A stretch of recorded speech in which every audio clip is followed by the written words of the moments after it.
In 2003, a series of DVDs were released by 3 different directors that displayed each other's music videos, commercials, and other content. They were Spike Jonze, Chris Cunningham, and Michel Gondry. Now, I think many people have heard of Spike Jonze. He directed music videos for artists such as Weezer, Beastie Boys, and Fatboy Slim, and has directed such films as Being John Malkovich, Adaptation, and Her. And Michel Gondry has made music videos for Daft Punk, Bjork, and the White Stripes, and has directed what might be my favorite film to date, Eternal Sunshine of the Spotless Mind. Despite those 2 directors having established themselves as incredible filmmakers and are still working in the industry today, there is one that I left out, and that is of course Chris Cunningham. He is the only one out of the 3 directors who has not directed a feature film, nor has he pretty much done anything in the past 10 years. So I'm making this video to just say what exactly happened to Chris Cunningham, but before I get into this, make sure to subscribe to ETS and hit that like button. Okay, let's do this. I love whatever limitations come with the job, basically. I think because I spent a good 10 years working in the film industry as a technician, working for other directors.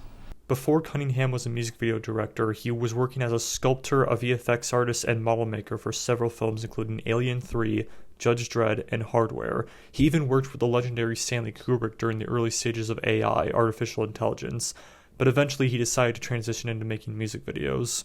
His first music video was Octoshure's Second Bad Vilbul in 1996. As you can see, it features the trademarks that he would later become known for: heavy use of robotic and cyberpunk imagery, contorted and very disturbing body horror, and a big use of visual effects in his work. But I think the one thing that defines a Chris Cunningham video is his editing. Every single one of his music videos has a really distinct editing style that matches the tone of the song. The edits are the main thing to me. That's what everything revolves around. Because with a music video, it's like the pace. If you're into edits, then so much of what you're going to have to do in the video is already laid down for you.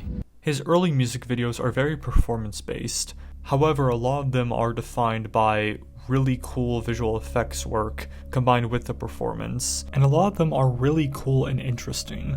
But you can say that Chris Cunningham was basically trying to find his own style.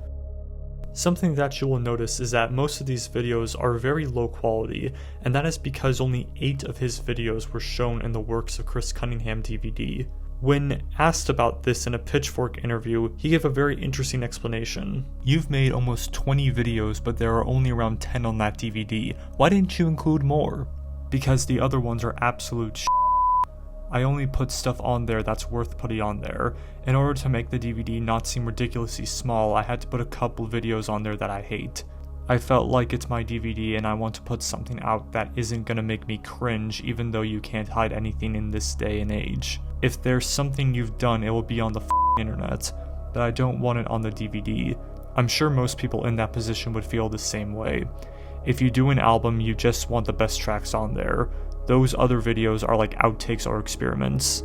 What this basically says is that these are the best of the best videos that Chris Cunningham wants us to watch. But out of all these videos, I think there is one video that basically defines who Chris Cunningham is as a director, and I think introduced everyone to the world of what Chris Cunningham can do, and that is Aphex Twin's Come to Daddy video.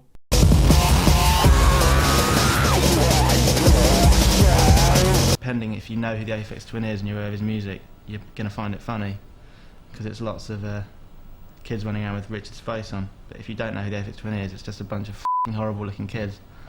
To me, this video is the perfect representation of what a Chris Cunningham video is. It features all the traits that I mentioned in the Octoshure video, but amplifies it up by 11. The video was so shocking and disturbing that it immediately caught the attention of basically everyone, and it unleashed the name of Chris Cunningham into the limelight. After Come to Daddy, I was offered virtually everything you can imagine, the majority of which was very dark, similar types of things as Come to Daddy. Doing the Madonna videos seemed like something significantly different. I always want to try to explore other aspects of my interests. Come to Daddy was more about having a laugh. The video he is talking about is of course the video for Madonna's Frozen.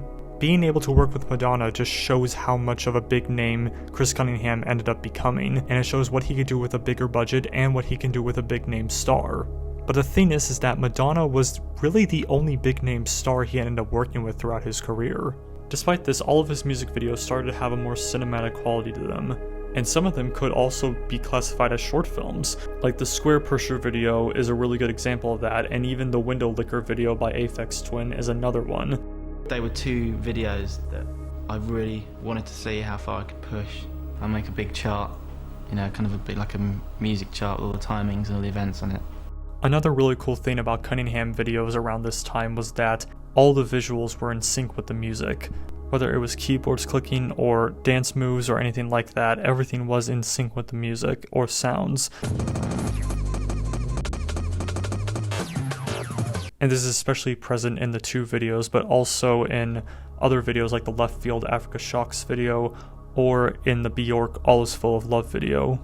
Something I should also mention is that music videos was not just his forte. He also directed several commercials and even art installations at different museums. Something that you might remember him for is the Mental Wealth commercial that he did for PlayStation. It's called Mental Wealth.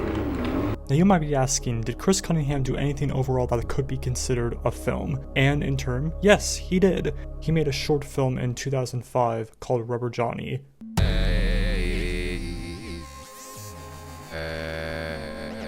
Rubber Johnny is about a life form. Yeah, let's just call it a life form.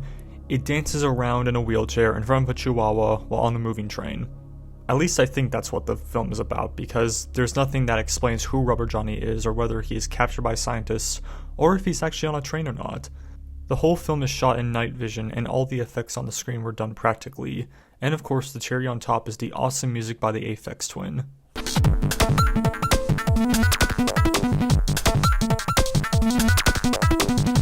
Chris Cunningham said it took 4 years to make this short film, and he said that the production was a disaster. Even though this is classified as a short film, it could easily be called a music video for Aphex Twin's song. Yeah, that song. But overall, the film is really interesting and cool, and honestly, the lack of explanation makes the film a little better, because then you are free to create your own conclusion anytime you want. Now, after this video was completed, Chris Cunningham faded out of the limelight in the music video circuit. He did direct one video in 2006 for a band called The Whores, but after this video, he seemed to have just disappeared from the screen. However, that does not mean he was fully out of the limelight. He ended up learning how to produce music, and he started doing his own live shows.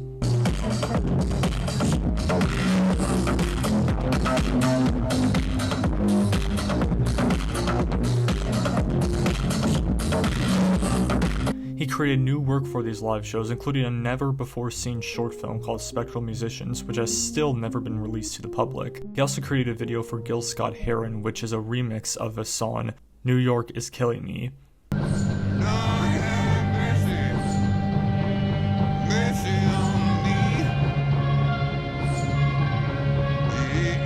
And this is the last video he ever directed. After that video was released, he created an art installation called Jack Apparatus, which could be called the literal live version of a Chris Cunningham video.